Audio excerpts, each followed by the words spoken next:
ही विघ्न विनाशक व शीघ्र प्रसन्न होने वाले देवता हैं। अगर कोई सच्चे मन से गणेश जी की वंदना करता है तो गौरी नंदन तुरंत प्रसन्न होकर उसे आशीर्वाद प्रदान करते हैं।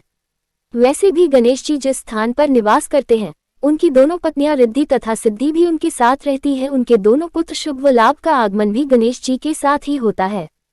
कभी कभी तो भक्त भगवान को असमंजस में डाल देते हैं। पूजा पाठ व भक्ति का जो वरदान मांगते हैं वह निराला होता है। काफी समय पहले की बात है, एक गांव में एक अंधी बुढ़िया रहती थी। वह गणेश जी की परम भक्त थी। आंखों से भले ही दिखाई नहीं देता था, परंतु वह सुबह शाम गणेश जी की बंदगी में मग्न रहती। नित्य गणेश जी की प्रतिमा के आगे बैठकर उनकी स्तुति करती, भजन गाती व समाधि में लीन रहती। गणेश जी बुढ़िया की भक्ति से बड़े प्रसन्न हुए। उन्होंने सोचा, ये बुढ़िया नित्य हमारा स्मरण करती है परंतु बदले में कभी कुछ नहीं मांगती, भक्ति का फल तो उसे मिलना ही चाहिए।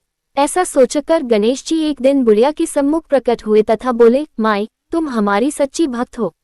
जिस श्रद्धा व विश्वास से हमारा स्मरण करती हो हम उससे प्रसन्न हैं। अतः तुम जो वरदान चाहो हमसे मांग सकती हो।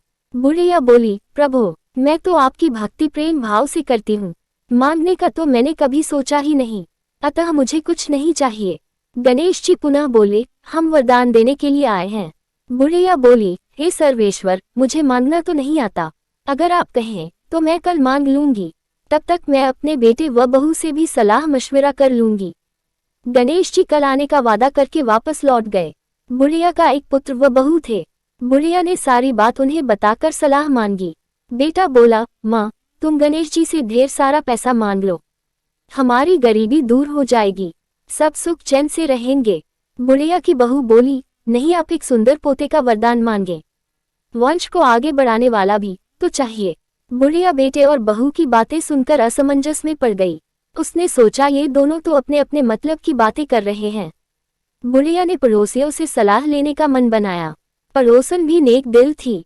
उसने बुढ़िया को समझाया कि तुम्हारी सारी जिंदगी दुखों में कटी है, अब जो थोड़ा जीवन बचा है वह तो सुख से व्यतीत हो जाए। धन अथवा पोते का तुम क्या करोगी?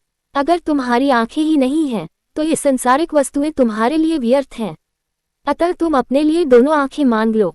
बुढ़िया घर लौट आई। बुढ़िया और भी सोच में पड़ गई। उसने सोचा, कुछ ऐसा मांग लूं जिससे मेरा, बहू व बेटे सबका भला हो।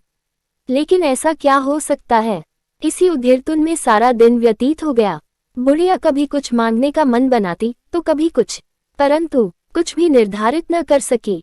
दूसरे दिन गणेश जी पुनः प्रकट हुए तथा बोले, आप जो भी मांगेंगे वह हमारी कृपा से हो जाएगा, ये हमारा वचन है। गणेश जी के पावन वचन सुनकर बुढ़िया बोली, हे गणराज, यदि आप मुझसे प्रसन्न हैं तो कृपया मुझे मन इच्छित वरदान दीजिए। मैं अपने पोते को सोने के गिलास में दूध पीते देखना चाहती हूँ। बुढ़िया की बातें सुनकर गणेश जी उसकी सादगी व सरलता पर मुस्कुरा दिए। बोले, तुमने तो मुझे ठग ही लिया है। मैंने तुम्हें एक वरदान मांगने के लिए बोला था, परंतु तुमने तो एक वरदान में ही सब कुछ मांग लिया। तुमने अपने लिए लंबी उम्र तथा दोनों आंखें मांग ली हैं, बेटे के लिए धन व बहू के लिए पोता भी मांग लिया। पोता होगा, ढेर सारा पैसा होगा, तभी तो वह सोने के गिलास में दूध पिएगा। पोते को देखने के लिए तुम जिंदा रहोगी, तभी तो देख पाओगी। अब देखने के लिए दो आंखें भी देनी ही पड़ेंगी। फिर भी वह बोले, जो तुमने मांगा वे सब सत्य होगा। यूं कहकर गणेश जी अंतर्ध्यान हो गए। कुछ समय पाकर गणेश जी की कृपा से बुढ़िया के घर पोता हुआ। बेटे का कारोबार चल निकला तथा बुढ़िया की आंखों की रोशनी वापस लौट आई।